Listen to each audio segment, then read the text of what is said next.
Priez que le Seigneur ouvre vos yeux sur la signification de la Seigneurie de Christ. Vous savez, bien-aimés frères et sœurs en Christ, tous nos problèmes tournent autour de cette question. D'autres seigneurs nous ont dominés. Quels sont ces autres seigneurs? Oh, il y en a beaucoup. Notre propre âme a pu nous dominer, notre sentimentalité, nos goûts, nos préférences, nos jugements, nos aversions et antipathies, nos traditions, nos enseignants. Tout ceci peut nous gouverner. Oh, il y a tant de seigneurs.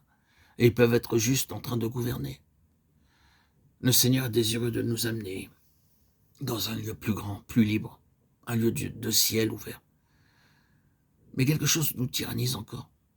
La vie naturelle, le moi, est sur le trône. Nous avons une façon horrible de tout attirer à nous-mêmes. Dès que quelque chose se dresse, nous entrons dans le centre de l'arène, car la vie du moi gouverne sur le trône. Quel est ce genre de vie?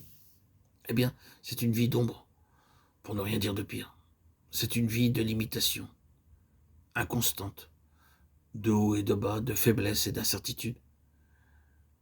Si nous voulons sortir de là et entrer directement dans la lumière, la pleine lumière, et avancer droit dans la pleine lumière, dans la liberté glorieuse des enfants de Dieu, tous ces autres seigneurs doivent être déposés et Christ doit être Seigneur. Pendant que je dis cela, vous êtes tout à fait d'accord avec moi. Vous dites, oh oui, bien sûr, nous voulons que Christ soit Seigneur. Nous ne voulons rien de moins que Christ soit Seigneur dans nos vies. Nous savons qu'il doit être Seigneur. Nous savons que Dieu l'a fait Seigneur et Christ. Nous sommes d'accord, bien-aimés. Ceci est bien. Mais, mes chers amis, frères et sœurs, auditrices, de quoi s'agit-il ici? Auditeurs? Alors que nous avons donné notre assentiment, que nous sommes d'accord, allons-nous encore être à la page? Allons-nous encore permettre à nos vieilles dominations de nous influencer? Établir Christ comme Seigneur est une chose qui ne peut se faire par consentement, bien qu'il le faille, mais seulement en étant brisé. Nous devons dire au Seigneur, Seigneur, brise tout ce qui te gêne, occupe-toi de tout ce qui est une entrave à ta seigneurie absolue. Mon idole la plus chère, quelle qu'elle soit, aide-moi à la renverser de ton trône et à n'adorer que toi seul. Il y a deux chemins à faire. Il peut y avoir quelque chose de très cher, une partie de notre être même, notre vie, notre moi qui est un obstacle. Quelque chose doit se faire en nous, mais oh, que nous puissions voir tout ce qui dépend de la place et de la signification de Christ comme Seigneur dans l'économie divine des choses. Qu'est-ce qui en dépend? C'est la gloire de Christ. Avez-vous confessé vos péchés au Seigneur? Vous êtes-vous humilié, agenouillé devant lui? Lui avez-vous demandé pardon? Êtes-vous jamais arrivé à une nouvelle position avec le Seigneur où sa seigneurie a été établie dans un nouveau chemin, une nouvelle question, une nouvelle sphère? Êtes-vous jamais passé par là et avez-vous été malheureux à ce sujet et senti que vous avez tout perdu? Vous savez que c'est le contraire. L'expérience a pu être très profonde et terrible quand vous y êtes passé. Vous glorifiez Dieu.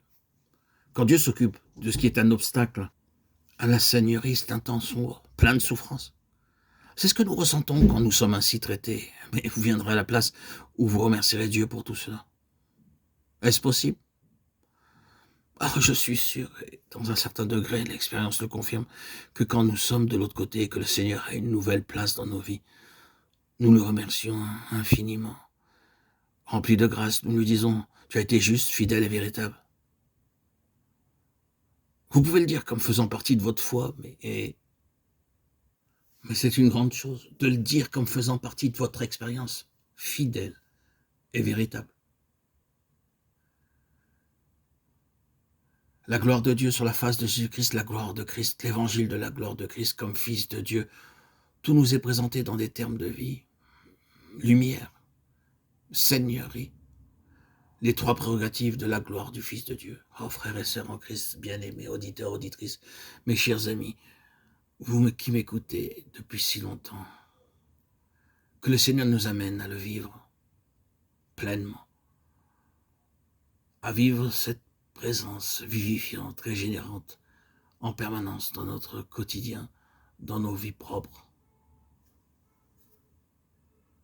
Confions-nous à Christ, célébrons-le, annonçons-le, vivons cette vie vivifiante Il nous a établis héritiers de toutes choses. En lui, nous avons la vie.